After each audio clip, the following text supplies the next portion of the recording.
Publiko 738. Time to celebrate kulturang Pinoy. Tradisyon, musika, sining, literatura at iba pa. Anything and everything fun and Filipino. Ito ang Pinoy Kultura. Flight PR 1043, now boarding. Hey, that's us! Vacation, here we go! Always love flying the first and oldest commercial airline in Asia, our very own flag carrier, Philippine Airlines. Dreaming of love while cruising at high altitudes. Did you know this track was specifically made for Philippine Airlines back in the 70s? Composed by Jose Marichan and arranged by Ryan Cayabyab. Closer to heaven, we're 30,000 feet. Brings back good old memories, at the same time, creating new ones with a new generation. Oo, ang ganda pa naman ng kanta. Leave all your worries as we soar over the clouds. I don't know about you, but I always feel a sense of pride every time I see our flag carrier on airports or up flying high in the sky. They'll be shooting stars through time and space. Yan ang Pinoy Kultura because our culture is cool. Paano nga ba mag-register para magkaroon ng schedule sa Bagong Pilipinas Presidential Action Center? Narito ang mga dapat gawin. Gamit ang iyong mobile device, pumunta sa eGov.ph app. Pwede itong i-download mula sa Apple App Store o sa Google Play Store. Gumawa ng account. Ilagay ang email address, valid mobile number, pagkatapos ay makakatanggap ka ng one-time code sa iyong email. Gamitin ang code sa eGov app para sa verification ng iyong account at ng mga impormasyong ibinigay. Congratulations! Meron ka ng eGov.ph app account. Pwede mo na ma-access ang iba't ibang serbisyo ng gobyerno kabilang ang mga serbisyo sa Bagong Pilipinas Presidential Action Center. Sa bawat pag-alis ng isang OFW, may pangarap. Pero may takot din. Takot na sa pag-uwi. Wala pa ring kabuhayan, walang kasiguruhan. Pero nagbago ang kwento. Sa pagsisimula pa lang ng Department of Migrant Workers, maliwanag ang direksyon ni Pangulong Ferdinand Marcos Jr. Itaguyod ang National Reintegration Program. Ito yung program ng Department of Migrant Workers para tuloy-tuloy ang tulong sa kahit nakauwi na yung OFW, ay may tulong pa rin sila natatanggap sa pamahalaan. Sa kanilang pag-uwi ay dapat ganap ang tulong at suporta, hindi mga government agencies na magkakahiwalay, kundi sanib puwersa. Mula sa mga training para sa pag-eempleyo at pagninegosyo, binubuksan ang mga oportunidad na dati sa ibang bansa lang natatagpuan. Last week, personal na binisita ng Pangulo ang iba't ibang training na ibinibigay ng DMW. Tulad ng negosyo ng soap making sa Laguna.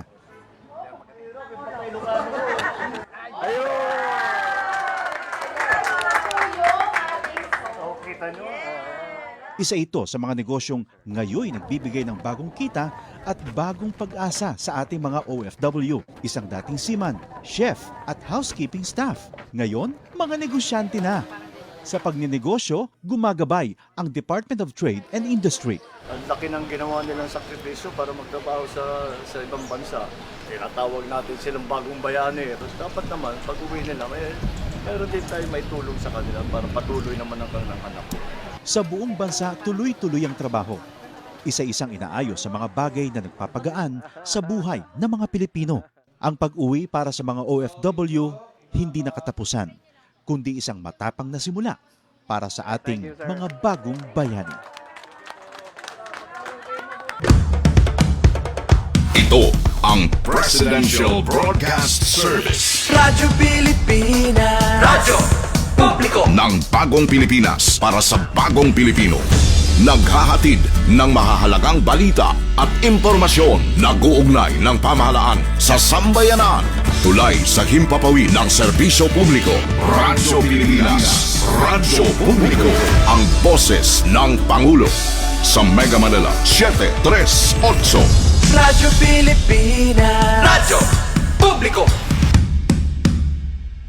Usapang budget natin. Ito na ang kauna-unahang radio program ng Department of Budget and Management.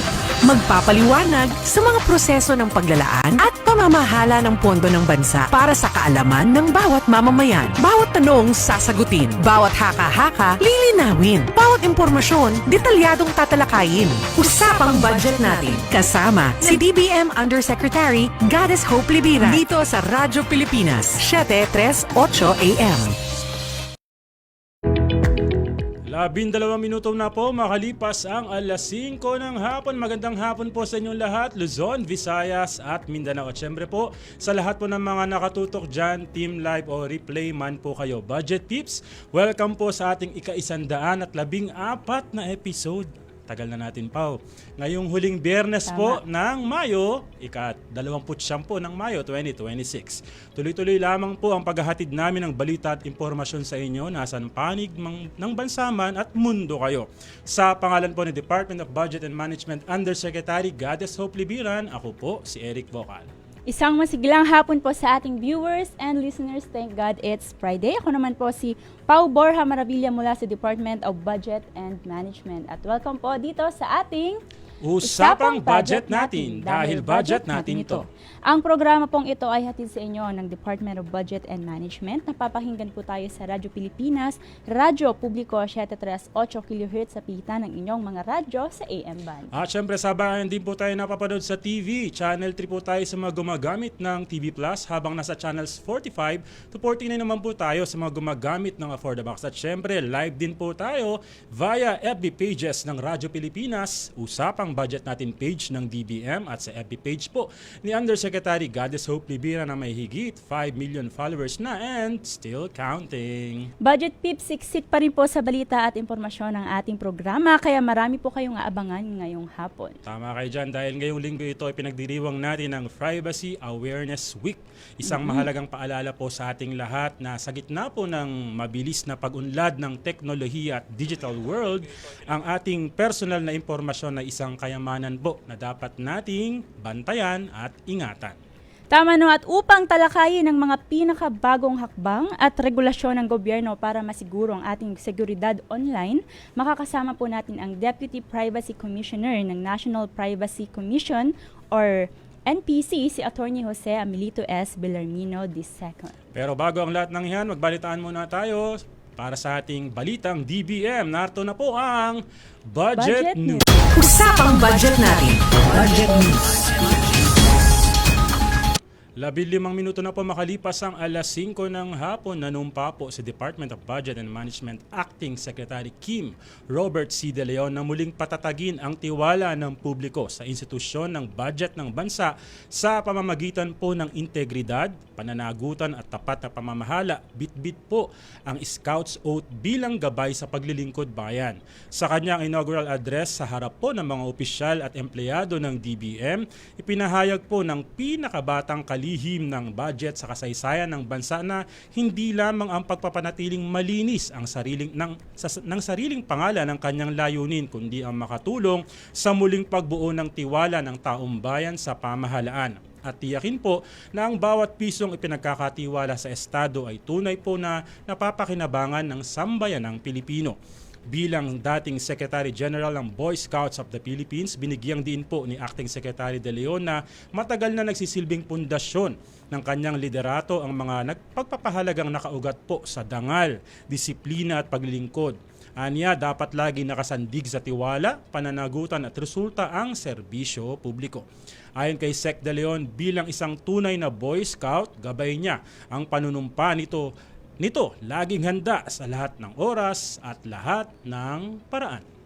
Sa iba pang mga balita, opisyal na inilunsad ng Procurement Service, Department of Budget and Management or PSTBM sa pangunguna ni Executive Director Jen Maris S. Entredicho Caong ang Green Technology Products noong ika-25 ng Mayo 2026 sa DBM Central Office. Sa kanyang mensahe, binigyang diin ni DBM Acting Secretary Kim Robert C. De Leon ang kahalagahan ng inisyatiba na ang bawat desisyon sa government procurement ay may direktiba at pangmatagalang epekto sa buhay ng mga Pilipino. Ayon kay Acting Secretary De Leon, bawat pisong natitipid ay panibagong pisong maaaring mapunta sa classrooms, hospitals, roads, digital infrastructure, social protection at oportunidad sa bawat Juan at Juana de la Cruz. Alinsunod po sa Sustainability Agenda ng Open Government Partnership or OGP, ang inisyatibang ito ay isang mahalagang hakbang sa pagsusulong ng makakalikasang digital public procurement kasunod ng pagpapatupad ng Green Public Procurement sa ilalim ng New Government Procurement Act or NGPA. Nakibahagi rin sa programa si Deputy Executive Secretary Dennis Santiago kasama ang mga kinatawan ng partner merchants na nagpahayag ng suporta sa inisyatiba. 17 minuto po makalipas ang alas 5 ng hapon, sa iba pa nating mga balita, inilunsad po ng Department of Budget and Management ang Open Budget Portal sa ginanap po na Open Gov Week 2026 at Open Budget Survey o OBS 2025 Results Forum noong ika-2 ng Mayo 2026 bilang bahagi po yan ng patuloy na pagsusulong ng transparency, accountability at digital transformation sa public financial management. Layunin po ng Open Budget Monitoring Platform ng bansa na magbigay po ng isang centralized, user-friendly at data-driven system kung saan po mas madaling ma-access, maunawaan at mamonitor ng publiko ang iba't ibang impormasyon tungkol po sa budget ng pamahalaan mula po sa mga mambabatas hanggang sa ordinaryong Pilipino. Ibinahagi po ni Assistant Secretary Andrea Celine M. Magtalas na nagsimula ang proyekto sa mga hamong naranasan po ng DBM mismo tuwing House at Senate budget hearings kung saan kinakailangan pang magdala ng napakaraming printed documents at reports ang mga kawani ng DBM. Pinangunahan po ng Office of the Secretary at Information and Communications Technology Group o ICTG ang proyekto. Katuwang po ang Budget Technical Bureau, Organization Position Classification and Compensation Bureau at Local Government and Regional Coordination Bureau. Bilang bahagi po ng patuloy na pagsisulong ng DBM ng bukas at makabagong pamamahala. Sa ating ika-4 na balita, nagsagawa ang Department of Budget and Management sa pamamagitan ng Capacity Development Division or CDD ng Budget Information and Training Service or BITS kasama ang Government Procurement Policy Board Technical Support Office or GPPB-TSO ng 3-day procurement track content Right Shop mula ika-12 hanggang 14 ng Mayo 2026 sa GPPB-TSO Office na layong higit pang palakasin ang implementasyon ng New Government Procurement Act or NGPA at Public Financial Management sa bansa. Bahagi ito ng pagbabalik ng procurement track sa ilalim ng Public Financial Management Competency Program or PFMCP kung saan nagsasama-sama ang mga GPPB recognized trainers na nagsilbing subject matter experts, writers, editors at technical working group members kasama ang iba't ibang stakeholders upang bumuo po at magrepaso ng mga learning modules para sa programa.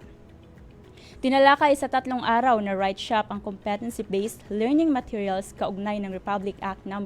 12009 or ang New Government Procurement Act or NGPA kabilang ang procurement to payment at budget cycles, procurement modalities, contract implementation at payment processing.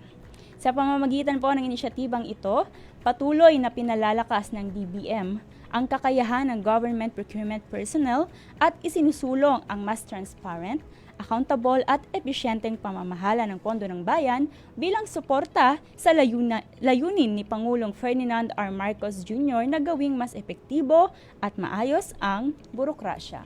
21 minuto makalipas ang alas 5 ng hapon, balitang DBM Regions naman tayo. Nagsagawa po ang Department of Budget and Management Regional Office 5 o DBM RO5 ng hybrid dialogue meeting hinggil po sa local budget review process noong ika-3 ng Marso 2026 para po itaguyod ang kahusayan at pagiging tapat ng ahensya ng Mayo po. Kasama ang mga miyembro ng Local Finance Committees, Sangguniang Secretaries at Finance Committee Chairpersons, layunin po ng pagpupulong na palalimin ang pag-unawa sa proseso ng local budget review, alinsunod po sa Local Government Code of 1991 at tugunan po ang mga isyong nararanasan po ng mga kawani sa pagsusuri po ng appropriation ordinances para po sa annual at supplemental budgets. Binigyang din po ni Acting DBM RO5 Director Francis Bautista na mahalaga po ang iisang pag-unawa sa mga proseso upang matiyak ang maayos at epektibong pamamahala sa pondo ng pamahalaan. Pinangunahan po ni Acting Director Bautista ang Open Forum upang mabigyang linaw ang mga katanungan at issue ng mga LGU bilang bahagi po ng patuloy na suporta ng DBM sa operasyon po ng lokal na pamahalaan. Samantala, ibinahagi naman ni Acting Assistant Regional Director February Manuel ang kahalagahan ng maayos at epesyenteng proseso sa pamamahala po ng national budget upang agarang maihatid po ang mga serbisyo. Pinangasiwaan po ng piling DBM specialist ang mga technical session tungkol po sa local budget review process upang matiyak ang pagsunod sa Local Government Code at sa 2023 Budget Operations Manual po para sa LGUs. At yan po ang kabuuan ng mga tampok na balita sa ating Budget News. Samantala, Budget Peeps, dyan lamang po kayo. Magbabalik po kami makalipas ang ilang paalala mula sa Radyo Pilipinas, Radyo Publiko at Presidential Communications Office. Good news!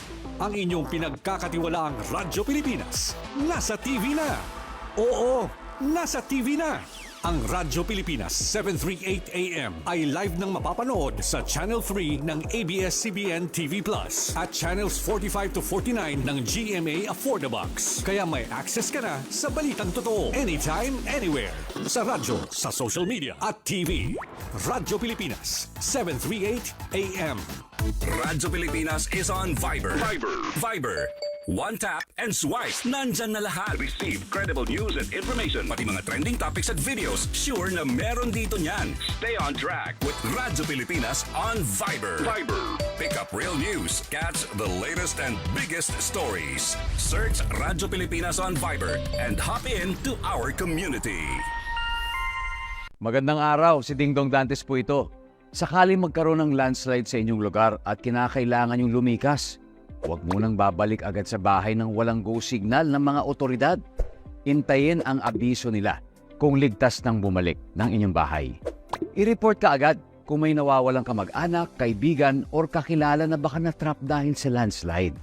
Kapag nakabalik na sa bahay, i-check ang mga pundasyon nito kung may sira o ligtas pa bang tirhan. I-report sa otoridad ang anumang nasirang cable ng kuryente o naputol na mga linya ng tubig para agad na maaksyonan. Kahit natapos na ang sakuna, kailangan pa rin tayo mag-iingat ha. #panatag ang may alam. Maging panatag, Pilipinas.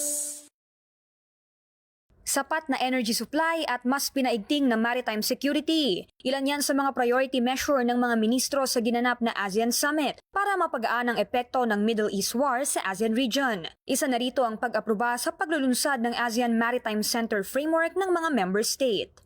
What we are working for is the continued freedom of navigation and the peaceful navigation in South China Sea. Hinangaan naman ito ng ilang geopolitical experts. Good move nila ito para maibsan ang tensyon sa karagatan, lalo na sa West Philippine Sea, at mapanatili ang ligtas na paglalayag ng mga bansa. So this means an ASEAN that is not united plays in the favor of China through divide and conquer. And we have seen in the past, in fact, since 2012, when this was the first time when a joint statement failed to emerge because the support of a pro-China country to block the joint statement, which the Philippines hope to reflect on the key issues taking place in the West Philippine Sea. Dahil fuel-dependent ang Southeast Asia sa mga Western countries, practical rin na solusyon aniya ang isinusulong na ASEAN Petroleum Agreement at ASEAN Power Grid. APSA is being pursued to enable coordinated emergency fuel sharing and collective responses to supply disruption. One of our priority economic deliverables is the implementation of the MOU on the ASEAN Power Grid. Malaking tulong ito sa bansa para mabawasan ang epekto ng giyera sa Middle East sa ordinaryong mamamayan. So the best thing that they can do is to soften the blow of any critical supply chain issue that would befall on the region. And when it comes to energy, the APSA is in fact one of the most practical. Unti-unti na ring nagta-transition to EV o electric vehicles ang bansa. Kaya paalala ng ilang eksperto, kailangang may regional supply chain para maging madali sa mga Filipino users. Sa inisyatibo rin ni Pangulong Ferdinand Marcos Jr., naging posible ang isang trilateral meeting sa pagitan ng Pilipinas, Thailand at Cambodia. This was only possible because President Marcos Jr. was able to develop personal rapport with the leaders of Cambodia and Thailand. So you see, the chairship has been active in illustrating, of course, the attempt to maximize as much as possible in order to make it effective. Sa ilalim ng Philippine chairship, pinagbuklod ng summit ang 11 member states tungo sa mas pinalakas at mas nagkakaisang ASEAN region. Para sa Integrated State Media, Cristal Ramizares, IBC News. Bilang pag-aanda sa The Big One o malakas na lindol sa Metro Manila, inilunsad ng Department of Public Works and Highways o DPWH sa tulong ng Japan International Cooperation Agency o JICA ang Metro Manila Priority Bridges Seismic Improvement Project. Ang 10.4 billion infrastructure flagship project ay bahagi ng Build Better More program ng Pangulong Ferdinand Marcos Jr. Bahagi ng proyekto ang konstruksyon ng bagong Guadalupe Bridge sa EDSA at Lambingan Bridge sa Santa Ana, Maynila. Ito ay para matiyak ang survivability ng mga paunahing tulay sa Metro Manila sa pagtama ng lindol para sa kaligtasan ng mga mamamayan. Nagsimula ang konstruksyon ng 2 tulay noong Oktubre ng nakarang taon at inaasahang matatapos sa 2028. Di kalidad na infrastruktura at tapat na serbisyo, hatid ng DPWH para sa bagong Pilipinas.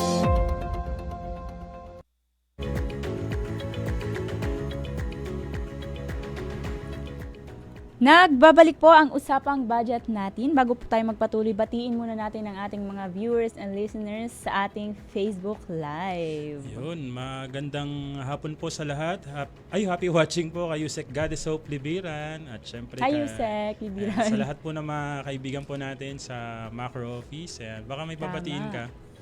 Batiin natin si Boss Fort, no, na Ayun. ang pagbabalik. Yun, ang aming pong photographer editor. dito sa UBN. At binabati ko rin pala ng happy birthday si Albert Tabilin. Happy birthday sa'yo, May Albert. babatiin ba tayo sa office na may magbe-birthday ngayon? Advance happy birthday kay Juan Claudio. Kay JC. Oo nga, advance happy birthday. Yun, samantala sa mga nakarang linggo, tinalakay natin pa yung isa sa mga 4 na phase ng budget cycle. Tama, no? At ngayon, ang ikalawang phase sa ating budget cycle series, ito ang legislation. Kaya Budget Peeps, oras na para sa ating Budget 101. Hello, Budget Peeps! Alam ba ninyo ang mahalagang gampanin ng Kongreso sa ating national budget? Ating alamin ang pangalawa sa 4 na phases ng budget cycle, ang Budget Legislation Phase. Tara, pag-usapan natin yan dito sa Budget 101.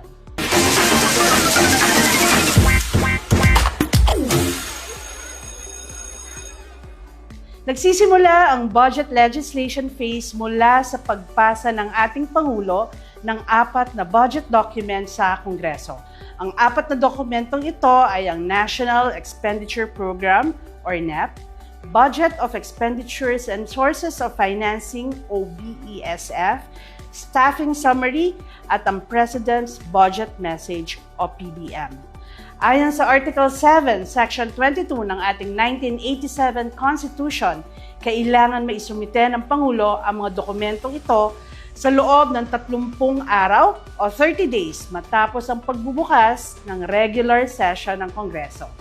Ayon sa ating Constitution, nagaganap tuwing pang-4 na Lunes ng Hulyo ang pagbubukas ng regular session ng Kongreso at magsisilbing hudyat nito ang State of the Nation Address ng ating Pangulo taon-taon.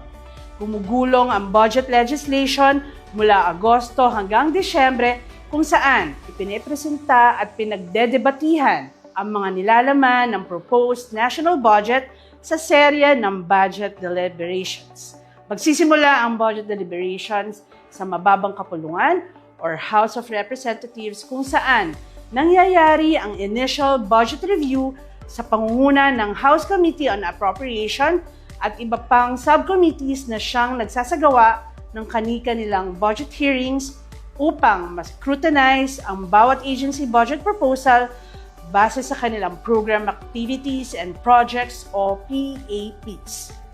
Matapos ang deliberation sa House of Representatives, mabubuo ang General Appropriations Bill o GAB na isang draft bill na naglalaman ng proposed national budget na siya ring pagbobotohan ng mga kongresista bago ito i-endorso sa Senado. Bilang mataas na kapulungan, magkoconduct rin ng kanilang sariling budget hearings ang Senado na pangungunahan ng Senate Finance Committee at iba pang mga subcommittee upang muling suriin ang nilalaman ng proposed national budget at magbungkahi ng mga amendments sa draft na House Budget Bill o GAB. Upang i-reconcile ang mga nasabing amendments ng mababa at mataas na kapulungan sa kanilang bersyon ng General Appropriations Bill, magkakaroon ng Bicameral Conference Committee or BICAM na binubuo ng ilang mga kongresista at senador. Ilalabas ng BICAM ang unified version ng GAB na siya ring pagbobotohan ng lahat ng miyembro ng House of Representatives at Senado bago ito i-endorso sa Pangulo. Matapos ma-ratify ang final na bersyon ng GAB, muling ibabalik sa Pangulo ang proposed national budget na kanyang pipirmahan upang formal na maisabatas ang national budget o di kaya'y i-veto ang ilang mga probisyon ng nasabing bill or ang tinatawag na line item veto. Mayroong 30 days ang Pangulo upang aksyonan ang nasabing bill. Mahalaga ang tandaan na ang pag-veto ng Pangulo sa ilang mga probisyon ng proposed national budget ay hindi magiging hadlang upang tuluyang maisabatas ang General Appropriations Act. Ang pagpirma ng Pangulo at pagsasabatas ng ating General Appropriations Act o GAA ay hudyat na maaari nang i-execute ang mga programa at proyekto ayon sa mga probisyon na nakapaloob rito. At yan po ang budget legislation phase ng government budget cycle para sa ating Budget 101 ngayong linggo. Ako si Aileen mula sa Department of Budget and Management. Till next week, Budget Peep!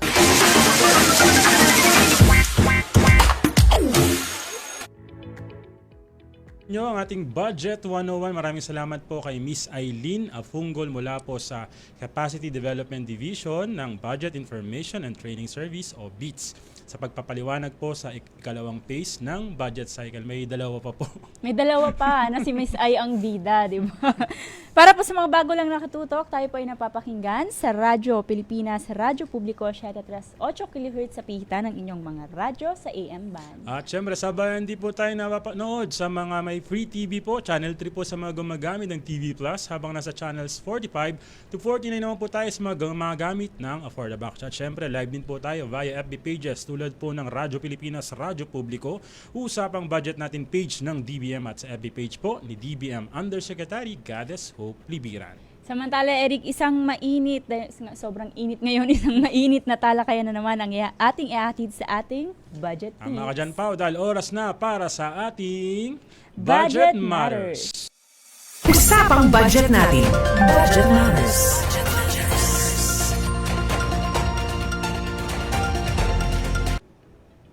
Ayun, sabi nga natin kanina, ipinagdiriwang po natin ang Privacy Awareness Week or PAW. Isang mahalagang paalala sa ating lahat na sa gitna ng mabilis na pag-unlad ng teknolohiya at digital world, ang ating personal na impormasyon ay isang kayamanan na dapat nating bantayan at ingatan. Siyempre, para pag-usapan yan, makakasama po natin ngayon mismo live sa studio ang Deputy Privacy Commissioner po ng National Privacy Commission, si Attorney Jose Amelito Bellarmino II or DepCom Joe. Tama po ba, sir? Tama. DepCom Joe, magandang hapon po at welcome po dito sa Usapang Budget natin. Magandang hapon, Eric and Pao, at salamat sa pag-imbita sa akin dito sa Usapang Budget natin at sa hello po sa ating mga listeners and viewers. Ayun. Siyempre, kailangan natin pag-usapan muna yung National Privacy Commission. Ano po ba yung mandato nito at ano po ba yung mga attached agencies kung meron? Yes, so yung NPC po o yung National Privacy Commission, no, ito ang ahensya na assign kumbaga o may responsibilidad na protektahan yung personal na datos ng ating mga publiko, ng buong publiko sa ating bansa, no?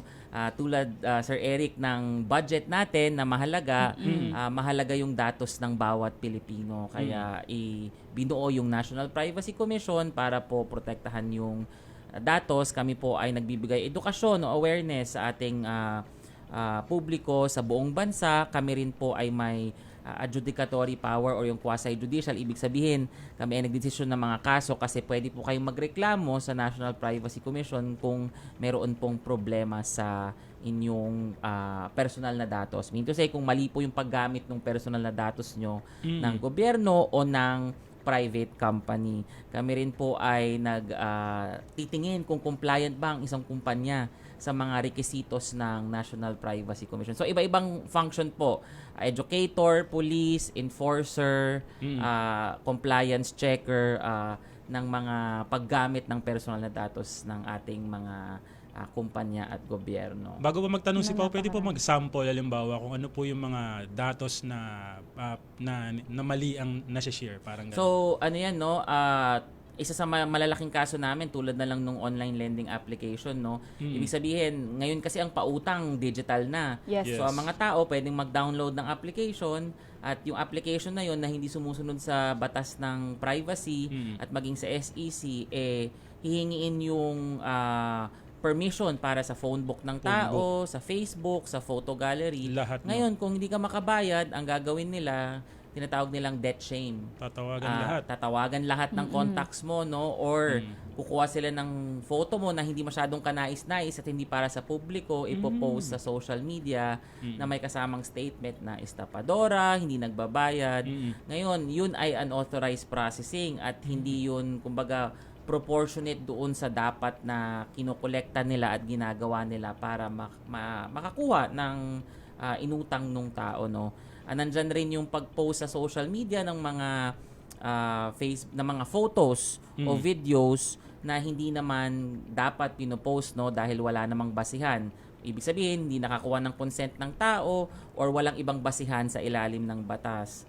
Mean to say, kunyari, CCTV sa tapat ng bahay nyo, no, nakita mo lang na gusto mo lang makichismis, pinost mo na yung kapitbahay mo pala, merong kalaguyo, pinost mo sa social media at medyo siniraan mo, potential na violation din po. Kahit po ba shinare lang niya nun or hindi niya man niya pinost sa public, halimbawa sa mga kaibigan lang niya, meron din yun. Pwede rin po yun, lalo na kung malaman po nung tao, no? Kasi syempre, dapat yung CCTV mo sa bahay mo para sa iyo lamang. Ano yung dahilan mo kung bakit mo i-share sa ibang tao, no?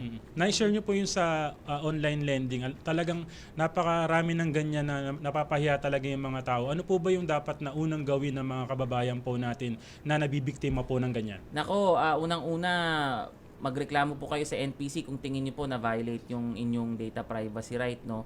Para po ma-actionan namin yung mga online lending. Dahil simula po nung 2021, actually marami na po tayong napatake down ng mga illegal na online lending. Sinasabi ko, Sir Eric, na illegal kasi may mga legal naman po, may mga sumusunod sa batas, no? Pero syempre, mabilis mag-create ng app maraming nagsusulputan. Kaya at ang mura lang kasi ng kumbaga yung paggawa ng app, hindi siya tataas sa parang 50,000 ganun. So yung investment nung gumagawa ng app medyo maliit kumpara doon sa makukuha nila. Kaya i-report nyo po yun sa amin, ina-actionan naman po namin, no? Pero ibang usapan po yung utang nyo, ha? Ibang usapan yung utang. Doon tayo sa personal na impormasyon na na-violate, no? At para doon naman po sa mga nagbabalak umutang, Sir Eric, no, Ma'am Pao, ang hinihingi sa inyo pag download nyo yung consent nyo para sa lahat, huwag nyo na pong ituloy. Red flag po iyon, no? Yes, na dapat ang hinihingi lang nila, sinasabi nila sa inyo na ang hinihingi namin ay pangalan, address, yung kakayahan yung magbayad, ibig sabihin yung sweldo nyo, no? At yung guarantor nyo na isang tao o dalawa. Pero lagpas doon sa mga impormasyon na yun, dapat diba, minsan lumilitaw pa access yung contacts, yung lahat ng storage sa cellphone. Ayun, dapat wag nyo na pong i-approve yun, no? Kasi yun na po ang unang sign na talagang meron silang medyo masamang gagawin o balak. Ayun. DepCom, alam naman natin na ang NPC ay isa po sa mga abala na ahensya po ng gobyerno po. Pero matanong lang po namin, ano po yung mga flagship programs tsaka yung mga initiatives po ng NPC sa pagpapalagana po ng data privacy awareness.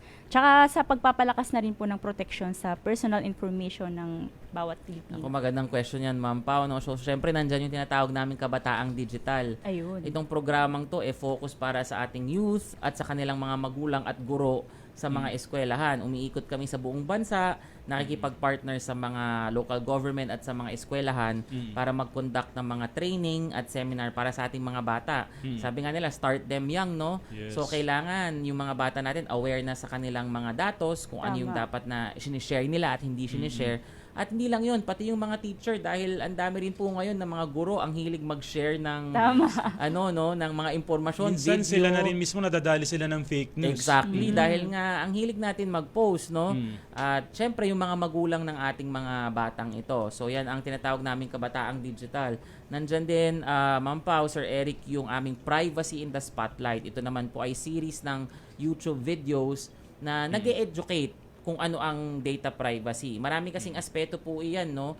Kung ano-ano yung mga dapat alamin ng tao. So, pwedeng ano ba yung mga dapat ginagawa pag ikaw ay may CCTV, ano yung dapat mong do's and don'ts pagka gumagamit ka ng social media or sa ating mga vloggers, maging sa mga kumpanya kung ano yung dapat na pinoproseso nyo o hindi, at yung tamang pagproseso. So, yan yung privacy in the spotlight. At syempre, meron din po, tulad ng sabi ko kanina, talagang yung fight against online lendings, yung mga illegal, tuloy-tuloy po iyan. Kasama po namin dyan ang DICT, CICC, maging ang PNP, no, at NBI, dahil nga po laganap po sila at marami talagang nabibiktima. Siyempre, nagdidesisyon din po kami ng mga kaso, no? In fact, ang dami po naming mga lalabas na desisyon kung saan may mga ifa-fine po kami dahil hindi sila sumunod sa mga rekisito namin, tulad nung hindi pagtugon sa mga access requests. Kasi bilang data subject, Yung mga nire-raid po ba ng mga online lending app, kasali rin po kasama kayo rin po doon? yung NPC, in partnership po yun sa PNP, sa NBI, CICC, DICT, no? Talagang in collaboration with different government agencies. Meron din po kami nung kakatapos lang na Privacy Awareness Week namin. Kasi ano po to, no, ayon sa Presidential Proclamation 527. So, bawat huling linggo ng Mayo, required kami to celebrate, no. Pinagsasama namin dun yung mga experts at pinag-uusapan yung iba't ibang bagay. Katulad lamang po kahapon, idinaos namin yung National Data Privacy Conference at napanood po yan ng live sa YouTube, Facebook, at tinalakay namin doon ng artificial intelligence. Ito ang papag-usapan po natin yung Privacy Awareness Week. Yes, mismo. Gaano po siya kalapit sa bituka po ni Juan para po i-celebrate po natin? Nako, alam mo, tulad ng sabi ko, yung budget natin, mahalaga, yung datos natin, sobrang halaga kasi tinatawag nga na data is the new oil. Naglalaban na ng mga cyber criminals dyan para makuha yung datos natin, no? So, through the Privacy Awareness Week, kailangan talaga makilahok yung mga, hindi lang kumpanya ha, mga tao, kaya nga ino-open namin ito sa publiko, in person at maging sa social media para po makapakinig tayo kasi nga nag-i-invite kami ng experts, no? Tulad kahapon, pinag-usapan namin yung AI sa mga bata, yung Roblox, yung TikTok, ano ba yung ginagawa ng mga platforms na to para maprotektahan yung ating mga bata kasi grabe yung addiction ng mga bata sa Roblox. Nagiging at violent no? na rin yung exactly. iba. At talaga may mga nabibiktima ng kumbaga nag-groom, no, na profile, nakakausap pala ng mga akala mo bata mas matanda pala. So, mantakin mo, Sir Eric, ang nagsalita ay hindi lang yung from dito sa Philippines na branch. We had someone from mismong TikTok sa Amerika. We had someone from Roblox sa Singapore. I-share nila at we ask the hard questions, no? Ano ba yung mga ginagawa nyo para maprotektahan ng ating datos at ang mga bata, ano? Andyan yung ano ba yung tamang paggamit ng artificial intelligence sa atin sa gobyerno at sa ating mga tao, sa ating publiko, no? Ano ba yung dapat i-share sa AI? So talagang yung Privacy Awareness Week, it's a big celebration, it's a big conversation para po mas malaman natin paano natin mapoprotektahan. May marami rin ngayon na mga nai-scam halimbawa dun sa mga nakukuha halimbawa yung sa bangko nila ganyan na access. Gaano naka-apekto yun halimbawa yung sa pagkuha ng privacy nga ng mga tao? Ba't nangyayari to? Kaya po siguro mantakin nyo minsan nagtataka kayo kung bakit may nagte-text sa inyo or yung biglang di nyo naman Nanalo alam po kayo. kung anong impormasyon, no? Dalawa po yan. Talaga may hindi tayo mapipigilan yung mga cyber criminals, gagawa ng paraan. Pero pangalawa po, nasa sa atin rin po, dapat kinokontrol natin kung kanino natin binibigay yung datos Mga natin, no? impormasyon. So, ang basic na example niyan, Sir Eric, Ma'am Pao, yung pupunta ka sa mall, tapos magsa-sign up ka for membership. 'Di ba ang daming tinatanong na datos, pero bakit kailangan tanungin 'yon? Ngayon, kung 'yun ang tinatanong ng kumpanya, pwede mo namang i-withhold o hindi ibigay. Kung kunyari, tingin mo ang sinasabi lang naman nila para sa mabigyan ka ng regalo sa birthday mo, kailangan mo pa ba ibigay yung taon kung kailan ka pinanganak? Tama. Pwede naman yung month at saka yung day Opo. lang. Kailangan mo ba ibigay yung email mo o yung cellphone number mo? So, talagang education sa ating publiko na wag po tayong basta-basta magbigay ng datos, wag po tayo basta-basta mag-share sa ating mga social media. Kasi nga po dahil talamak yung pangsa-scam ngayon, no? At mag-ingat po tayo lalo na sa financial na mga apps, no? At yung pagsagot natin, gusto ko lang sabihin, Sir sobrang daming Eric, questions. Ma'am Pao, Sa true. oo. Pag may tumawag po sa inyo na nagpapanggap na tiga-bangko, baba nyo na po agad. Kasi wala po talagang tatawag sa inyo na unless kilala nyo yung manager ng bangko at tumawag sa inyo, Meron no? pang At hinihinging may OTP, personal may number. darating na ganito. Oo, May wag OTP. nyo pong ibibigay yun. At saka wala na po, bawal na pong mag-send ng link ang sa text message. Paulit-ulit po namin sinasabi, pag nakatanggap kayo ng link, kahit pa tingin nyo nakasulat na yung pangalan ng bangko, hindi po yun lehitimo. Siguro mas maniniwala ako kung tatawag siya sa akin, sisendan niya ako ng pera without anything. Oo, Send mo yes, na, now yes. na. Kung ibigay mo sa akin, walang problema. Oo. Kaya budget tips, tandaan nyo po yung sinabi ni Sir Joe. Tsaka sir, balikan lang po natin kanina yung nabanggit nyo po na sa paggamit po ng artificial intelligence or AI, syempre marami pong oportunidad yung nabibigay po nito. Tama Lalo naman na po yun. sa ating mga kabataan na ngayon ay nasa mga pumapasok pa rin sa school. Yes. Maging tayo, di ba, Sir Yes, Eric? oo. Syempre Minsan, maraming... Ako minsan din parang may pinapanood ka, tas parang maniniwala ka na sana. Ay, Oo. Lalo na yung mga matatanda, sir. pala to. Diba? Parang ganun. At hindi Sa naman natin sila SOCMED. masisisi kasi syempre hindi na sila mapanuri tulad natin. Oo. Opo. So, paano po ito tinutugunan po ng NPC? Tsaka ano po yung mga paalala ninyo sa publiko para maprotektahan po yung kanilang digital identity? Oo, no, magandang tanong. Syempre, Miss Pao, kami ay may advisory patungkol sa paggamit ng artificial intelligence, no.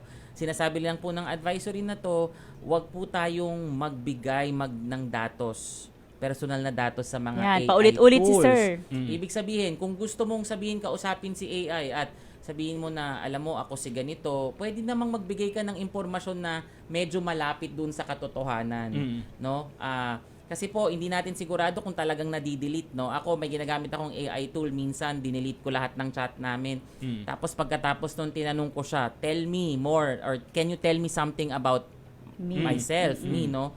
Nakapagbigay pa rin siya ng impormasyon. So, ibig sabihin, kahit dinelete ko na, parang nandun pa din yung niya. Mga impormasyon natin, no? Maganda yung sinabi mo kayo na, Ma'am Pao, pag sa mga matatanda, maging mapanuri po tayo sa mga videos. Lagi po namin sinasabi, kung yung video po sobrang perfect, wag na po nating paniwalaan yun.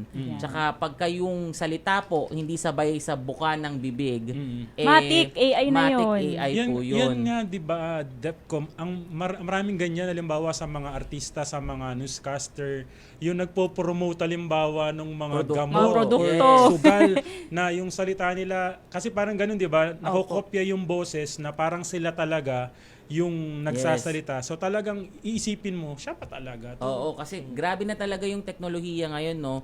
Pag nakakuha ang isang tao ng audio recording ng boses mo at ng mukha mo na video, nakakagawa na ng deepfake. Kaya nga dapat mag-ingat tayo. Yun, matulad ng mga sinabi ko, pag too perfect, hindi sabay yung buka ng bibig, malamang sa malamang po AI po yun, no? At saka, gamitin po natin ang teknolohiya sa ating advantage. Ibig sabihin po, kunyari, gusto nyong malaman kung si Sir Eric ba ay talagang nagpro-promote ng isang produkto, Nandiyan naman po ang mga search engines, yung Google, gamitin po natin. O yung AI tool, tanong natin, talaga bang ini-endorse ni Sir Eric itong produkto na to? No? Tsaka kung maaari, pwede nyong i-visit yung official Facebook page nila kung nagpo-promote talaga sila.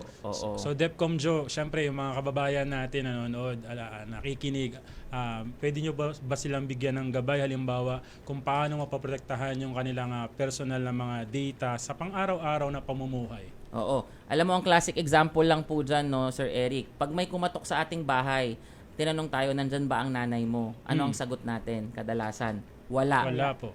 Nandyan ba ang tatay mo? Ang sagot natin, wala. Ano ang concern sa security na nagagawa nun? Ibinubukas mo yung sarili mo sa fact na wala yung nanay mo, wala yung tatay mo, wala kang kasama. Yan sa physical space yan. Sa digital space, ano yung ginagawa natin? Lagi tayong nagtatag ng location, di ba? Or nagsasabing out of town with the family. Paano po pag may kapitbahay ka na medyo masama ang ugali or matagal nang nag-oobserba sa'yo at gustong pasukin ang bahay mo? So, huwag na mag-post ng... Pwede naman pong mag-post, pero ang laging sinasabi natin, after po.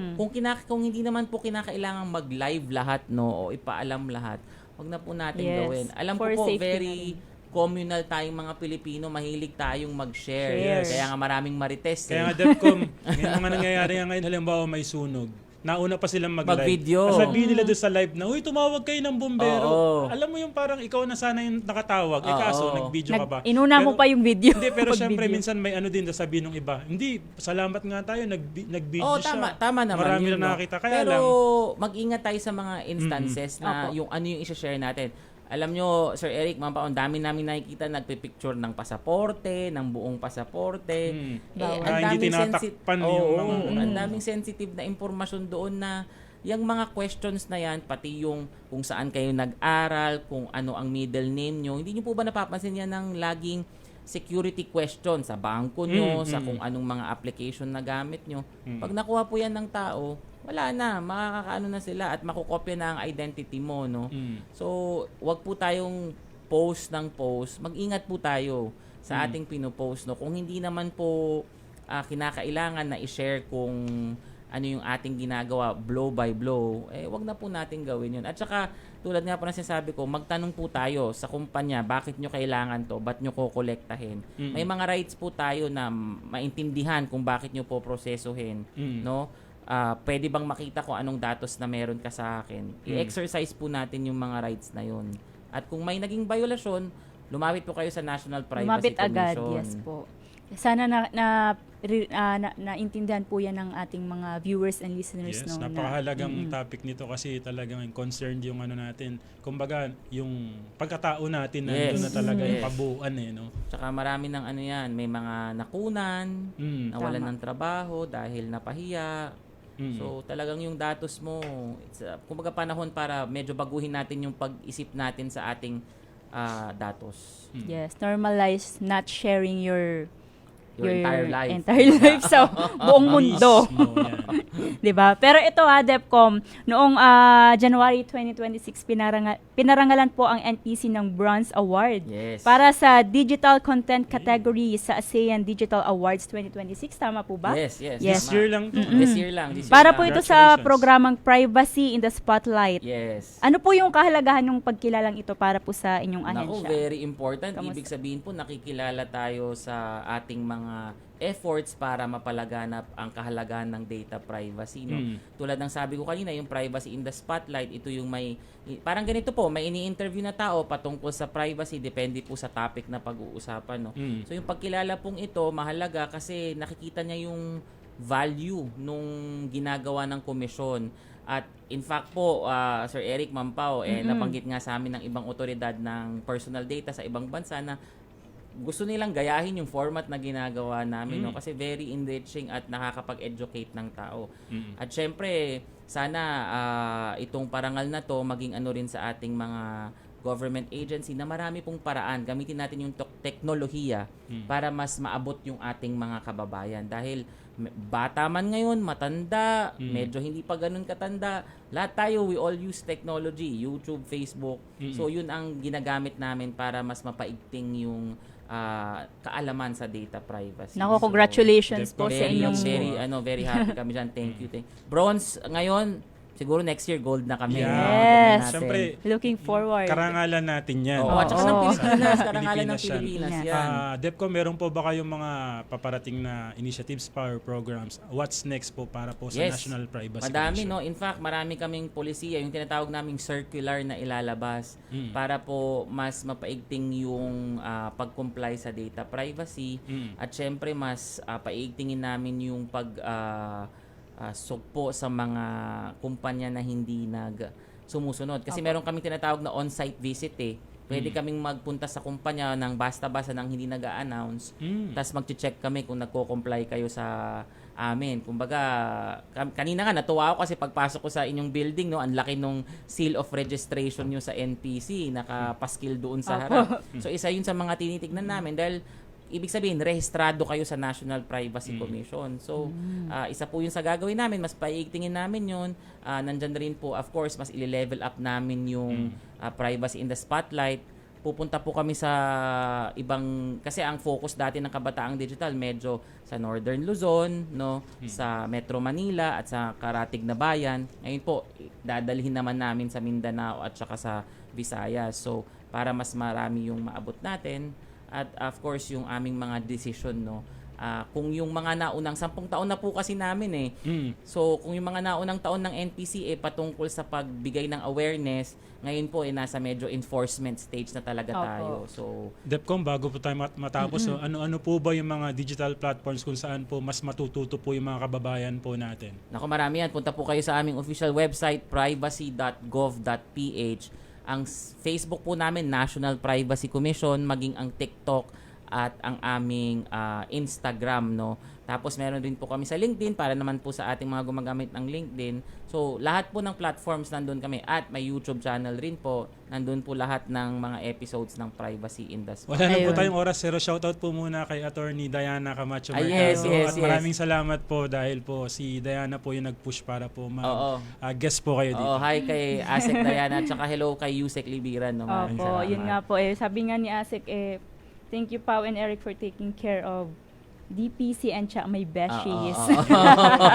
Maraming salamat sa inyo. Maraming salamat, Attorney Jose Amelito Belarmino, DepCom Jo. Maraming salamat. Maraming salamat po, Thank you. Ako, marami tayo natutunan. Ang Kaso dami wala nga na tayong oras. Sayang, no? Ang ganda pa naman ang usapan natin. Diyan po nagtatapos ang usapang budget natin. Tsak po, napulot po talaga yung aral mula po sa ating guest na si DepCom Jo. Ayun. Samahan po ninyo kami muli next week. Dito pa rin po sa impilan ng Radyo Pilipinas. Napapanood po kami sa TV at syempre via Facebook Live ng Radyo Pilipinas at Usapang Budget natin ng DBM at syempre po sa Facebook page ni DBM Undersecretary Goddess Hope Libiran. Antabayanan po ninyo ang susunod na programa dahil susunod na po ang Ulat Bayan. Muli sa ngalan po ni Department of Budget and Management Undersecretary Goddess Hope Libiran, ako po si Eric Bocal. Ako naman po si Pau Borja Maravilla. See you next week, same time, alas 5 ng hapon hanggang alas 6 ng gabi. Dito lamang po sa inyong favorite Friday habit. Ito po ang Usapang Budget natin dahil budget natin ito.